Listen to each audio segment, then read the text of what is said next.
Okay, hi, it's Bill Tierney with Michelle and Ard Real Estate here in Cohasset, Massachusetts.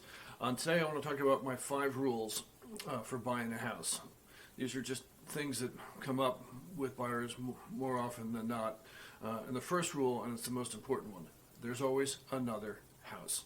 And I can't stress that enough. There's always another house. Meaning, if you fall in love with a house, you're going to end up paying a lot of money for it, or you're going to get emotional about it, and it's going to make the process a lot more difficult for you. Difficult and expensive are, not two things I'd really take a lot of pride in being a part of. So just remember, if it doesn't work out with the house you're making an offer on, there's another one. There's always another one. And that dovetails into rule number 2. Emotions are expensive. Leave your emotions out of the house.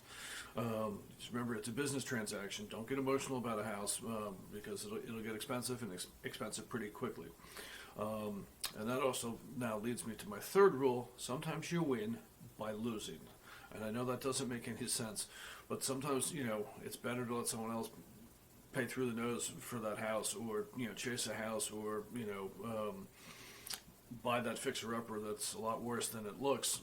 So sometimes you can win by losing. And then this is really nothing to do with the last one, but when you're out and you're looking at houses and you're sometimes people get a little defeated that, what they want's not in their budget, and you keep looking and looking. I can tell, and I've seen this every time with a buyer, I can tell in 30 seconds the house you're going to buy. And so I always tell people, you'll know the house when you see it.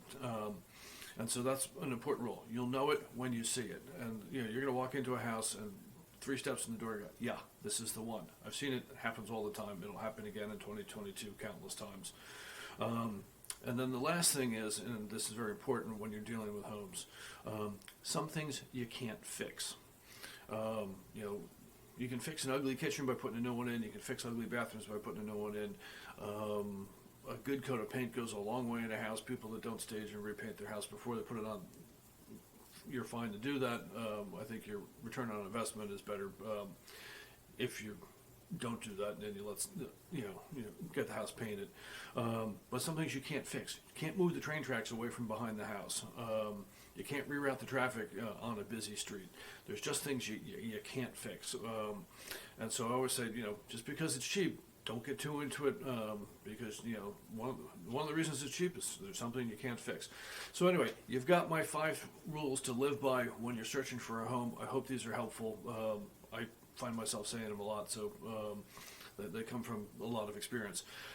Appreciate you giving me a couple minutes of your time watching my video, and we'll talk soon. Thanks.